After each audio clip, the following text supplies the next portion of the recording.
ہمارے جذبات، ہماری فکر، ہمارے سوچ، ہمارے جذبات وہ اس دعوت کے کام کے بنے۔ ایک مرتبہ مولانا سعید خان صاحب نے ہمارے ساتھیوں کو خط لکھا۔ مولانا سعید خان صاحب زمانہ رہے وہاں مدینہ منورہ میں، اللہ نے وہیں ان کو قبول کر لیا، وہیں بقی میں دفن ہو گئے، تو وہ خطوط لکھا کرتے تھے۔ تو ایک مرتبہ ہمارے ساتھیوں کو خط لکھا کہ دعوت کے کام میں جان لگاؤ مال لگاؤ، یہ تو سب کہتے ہیں، آگے کی دو باتیں انہوں نے اور لکھی جو ذرا سمجھنے کی ہیں۔ وہ لکھا دل لگاؤ دماغ لگاؤ، جان لگاؤ مال لگاؤ، اور آگے دل لگاؤ دماغ لگاؤ۔ تو بھائی جان مال تو تھوڑا تھوڑا ہم نے لگانا شروع کیا ہے، لیکن دل دماغ ابھی نہیں لگا، ابھی دل کے جذبات نہیں بدلے، ابھی دماغ کی سوچ اور فکر نہیں بدلی۔ ہم ان پرانوں کے جوڑوں میں بھائیوں اس لیے حاضر ہوتے ہیں تاکہ اللہ اس مجمع کی برکت سے، مجمع کی ایک برکت ہے، مجمع کی ایک برکت ہے، مجمع کی برکت سے ایک چیز ملتی ہے، ہاں یہ مجمع کی برکت ہے۔ ہمارا کام اجتماعی ہے، ہم تنہا چل نہیں سکتے۔ حضرت تھانوی رحمت اللہ علیہ نے لکھا ہے کہ جہاں پھسلن ہوتی ہے وہاں چوٹی بھی پھسل جاتی ہے، ہاتھی بھی پھسل جاتا ہے، اس کا علاج سب کے ساتھ چلنا ہے، ایک دوسرے کو سنبھالتے ہوئے چلنا ہے۔ آپ نے دیکھا ہوگا جب بارش آتی ہے، سیلاب آتا ہے، پانی بہنا زیادہ بہنا شروع ہوتا ہے، جب لوگ چلتے ہیں تو ایک دوسرے کا ہاتھ پانی میں جب چلتے ہیں، پانی بہ رہا ہے، تیز بہ رہا ہے، جب اس میں چلنا پڑتا ہے مجبوراً کبھی، تو کیسے چلتے ہیں؟ ایک دوسرے کا ہاتھ پکڑ کے، ایک دوسرے کو سنبھالتے ہوئے۔ تو میرے بھائیو یہ اجتماعی کام ہے، اس میں ایک دوسرے کو سنبھالتے ہوئے چلنا ہے، ہم دوسروں کو بھی سنبھالیں، دوسرے ہمیں سنبھالیں۔ یہ سب جب ہوگا جب ہم اجتماعیت کے ساتھ جڑے رہیں گے، جو اجتماعیت کے ساتھ جڑے رہیں گے۔ ہماری اجتماعیت کی جگہ ہماری مسجد کی جماعت ہے، ہمارے شہر کا کام ہے، ہمارے شہر کا مشورہ ہے، ہماری شب گزاریاں ہیں، ہمارے علاقے کے ساتھ جڑنا، پھر علاقے سے جڑتے ہوئے رائیونٹ سے جڑنا، اور رائیونٹ سے جڑتے ہوئے شورا سے جڑنا، یہ اجتماعیت ہے۔ تو ہم پرانوں کے جوڑے میں اس لیے آتے ہیں تاکہ اس مجمع کی برکت سے، میں نے عرض کیا کہ مجمع کی ایک برکت ہے، برکت ہے، مجمع کی ایک برکت ہے۔ ہندا ایسی سخت دل عورت، ہندا جس نے احد میں حضرت حمزہ کا سینہ چاک کر کے کلیجہ چبایا تھا، کتنی سخت دل عورت ہوگی کہ حضرت حمزہ کی لاش کا سینہ چاک کر کے کلیجہ چبانے کی کوشش کی، اور پھر نہیں چبا سکی تو پھینک دیا۔ وہ عورت جب مکہ فتح ہوا تو یہ دیکھنے کے لیے آئی کہ آج مسلمان اپنی فتح کا جشن کس طرح مناتے ہیں۔ ہر قوم اپنی فتح کا جشن مناتی ہے، آج مسلمان مکے میں آئے ہیں، ہم نے ان کو مجبور کر کے نکالا تھا، ان کا سب کچھ چھین کے ان کو مکے سے نکالا تھا، ان کو مجبور کر کے مکے سے نکالا تھا۔ آج یہ مکہ فتح کرتے ہوئے آئے ہیں، یہ مکے کے فاتح ہیں، مکہ فتح کرتے ہوئے آئے ہیں، کسی کی ہمت نہیں کہ ان کو روک سکے۔ تو یہ اپنی فتح کا جشن کیسے مناتے ہیں، یہ دیکھنے کے لیے ہندا گھر سے نکلی۔ کیا دیکھتی ہیں کہ مکے کی گلیاں سنسان پڑی ہیں، کوئی نظر نہیں آتا، کوئی جشن مناتے نظر نہیں آتا۔ تو وہ سوچتی ہیں کہ چلو دیکھیں جہاں یہ ڈیرے ہیں ان کے وہاں۔ جب ڈیروں کے پاس جا کے دیکھا تو وہاں بھی ڈیرے خالی۔ پھر ہندا کو خیال آیا کہ ہو نہ ہو یہ حرم میں ہوں گے۔ جب ہاں کے حرم دیکھا تو حرم صحابہ سے بھرا ہوا تھا، حرم صحابہ سے بھرا ہوا تھا، اور وہ طواف کر رہے تھے، نمازیں پڑھ رہے تھے، دعائیں مانگ رہے تھے۔ دعائیں مانگنے والوں کے قریب جا کے سنا کیا دعائیں مانگ رہے ہیں، تو دعائیں مانگ رہے ہیں کہ اے اللہ قریش کو ہدایت دے دے، قریش کو ہدایت دے دے، ان کے دل پھیر دے، ان کے دلوں میں ہدایت ڈال دے۔ تو ہندا سوچنے لگی کہ زندگی بھر تو ہم نے ان کے ساتھ دشمنی کی اور یہ ہماری ہدایت کی دعائیں مانگ رہے ہیں. ارے جب مکہ فتح ہو گیا تو یہ ہماری ہدایت کی دعائیں مانگ رہے ہیں. جب اس منظر کو دیکھا تو ہندا کا دل بدل گیا. واپس گھر آئیں اور اپنے شوہر ابو سفیان سے کہا کہ لو مجھے بھی حضور کے پاس لے چلو. تو ابو سفیان کہنے لگے ارے ہندا تیرا تو پتھر کا دل، تو حضور کے پاس جائے گی؟ ہندا کہنے لگی کہ آج کی رات جو میں نے مسلمانوں کو عبادت کرتے کعبۃ اللہ میں دعائیں مانگتے دیکھا ہے اس نے میرا دل بدل دیا. یہ قربانیاں دیا ہوا مجمع تھا صحابہ کا. 13 سال مکے کی قربانیاں، 10 سال مدینے کی قربانیاں، یہ قربانیاں دیا ہوا مجموعہ جب حرم میں جمع ہوا تو جس نے ان کو دیکھا اس کے دل بدل گئے، جس پر ان کی نگاہ پڑی ان کے دل بن گئے، اور ان پر جن کی نگاہ پڑی ان کے دل بدل گئے. تو ایک مجمع کی کیفیت ہوتی ہے. تو ہم اس مجمع میں اس لیے آتے ہیں تاکہ اللہ پاک ہمیں کام کا نہج بھی سمجھا دے اور اس کے لیے قربانیوں کے ہمارے جذبات بھی اللہ پاک بنا دے. حضور کی دعا ہے مسنون دعاؤں میں ہے اللہم اجعل ہمتی و ہوایا فیما تحب و ترضا. یہ حدیث کی دعاؤں میں ہے اللہم اجعل ہمتی و ہوایا فیما تحب و ترضا. اے اللہ تو نے مجھے بڑی ہمت دی ہے، بڑا حوصلہ دیا ہے. میری ہمت اور حوصلے کو ان کاموں پر لگا جو تجھے پسند ہیں. آج ہماری ہمتیں اور حوصلے کن پر لگ رہے ہیں؟ ان کاموں پر لگ رہے ہیں جو ہمیں پسند ہیں، جو ہماری تمنا ہے، آرزو ہے، تمنا ہے، اس پر ہماری جانیں لگ رہی ہیں، ہماری ہمتیں لگ رہی ہیں، ہماری تمناؤں پر. حضور کی دعا یہ ہے کہ اللہ تو نے ہمت تو بہت دی ہے، حوصلہ تو بہت دیا ہے، میری ہمت اور حوصلے کو ان کاموں پر لگا جو تجھے پسند ہے. تو بھائیو ہم اسی لیے آئے ہیں تاکہ اللہ تعالیٰ ہماری جان بھی مال بھی، ہماری صلاحیتیں جو اللہ کی دی ہوئی ہیں، قوتیں، دل و دماغ، اللہ پاک اپنے دین کے کام کے لیے قبول فرمائے اور اللہ تعالیٰ ہمیں ان خوش نصیب بندوں میں سے بنائے جن کے ہاتھوں سے اللہ اپنے دین کا کام لیتا ہے، جن کو اپنے دین کے کام کے لیے استعمال کرتا ہے، جن سے اللہ اپنے دین کا کام لیتا ہے، جن سے عالم میں ہدایت اللہ پھیلاتا ہے، جن سے اللہ دین کا کام لیتا ہے، جن کو دین کے کام کے لیے استعمال کرتا ہے، جن کے ذریعے سے عالم میں ہدایت پھیلاتا ہے، قوم و ملکوں کی ہدایت کا اللہ انہیں ذریعہ بناتا ہے.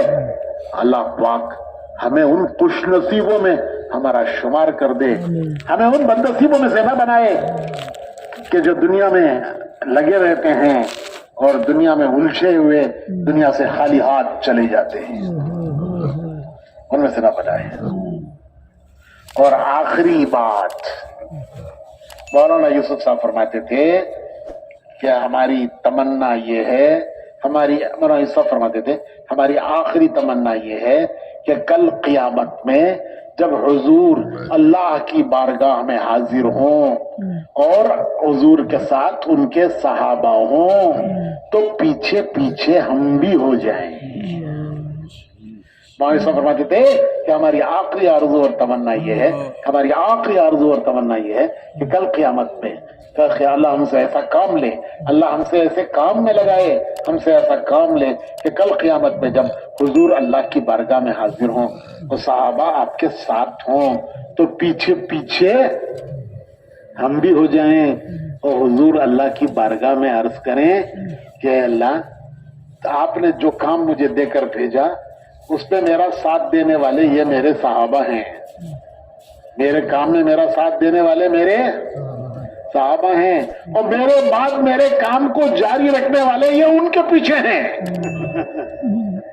میرے پیچھے میرے وہ صحابہ ہیں جنہوں نے میرا ساتھ دیا میرے کام میں، اور ان کے پیچھے وہ ہیں جنہوں نے میرے بعد میرے کام کو دنیا میں جاری رکھا.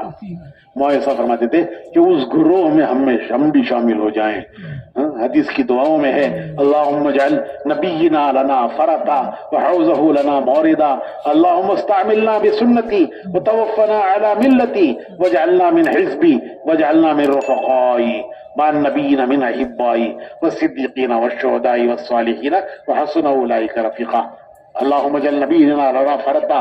اے اللہ ایسا ہو جائے کل قیامت میں کہ حضور آگے آگے ہوں ہم ان کے پیچھے پیچھے چل رہے ہیں. حضور آگے آگے ہوں ہم ان کے پیچھے پیچھے چل رہے ہیں اور ان کا حوض ہماری پیاس بجھانے کی گھاٹ ہو.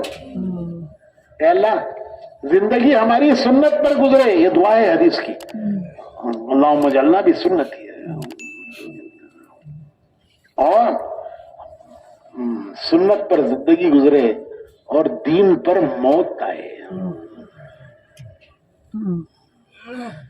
اللہم اجعل نبینا لنا فرطا. نبی آگے آگے ہم ان کے پیچھے پیچھے ہوں. وحوزہ لنا موردا. اللہم اجعلنا اللہم اجعل کہ سنت پر ہماری زندگی گزرے اور ان کے دین پر ہماری موت آئے. وجعلنا من رفقائی اور ان کے ساتھیوں میں ہمارا حشر ہو جائے. وہ کون ہیں؟ من النبیین والصدیقین والشہداء والصالحین وحسن اولئک رفیقا. کیسے بہترین رفیق ہے یہ, کیسے اچھے رفیق ہے یہ. اس گروہ میں وجعلنا من حزبی وجعلنا من حزبی اس گروہ میں ہم بھی شامل ہو جائیں. تو وہاں ایسا فرماتے تھے کہ حضور آگے آگے ہوں پیچھے پیچھے صحابہ ہوں ان کے پیچھے پیچھے ہم ہوں. حضور آگے آگے ان کے پیچھے پیچھے صحابہ ان کے پیچھے پیچھے ہم. یہ ہماری آخری تمنا ہے کہ قیامت میں اللہ سے حضور یہ کہیں کہ یہ میرا ساتھ دینے والے میرے کام میں میرے صحابہ اور ان کے پیچھے جو ہیں وہ ہیں جنہوں نے میرے بعد میرے کام کو جاری رکھا. اللہ پاک ان میں ہمارا شمار فرما دے. ان خوش نصیبوں میں ہمیں شامل فرما دے. ہماری قوت طاقت صلاحیت یہ سب کچھ اللہ اپنے دین کے لیے قبول فرما لے اور استعمال فرما لے. یہ ہمیں یہاں سے لے جانا ہے کہ ہمارے دل کی کیفیت بدلی ہوئی ہو, ہماری دماغ کی سوچ بدلی ہوئی ہو. یہ ہمارے بزرگ جو چاہتے تھے وہ اللہ ہمیں نصیب فرما دے. اس کے لیے سب تیار ہیں نا انشاءاللہ. اللہ قبول فرمائے.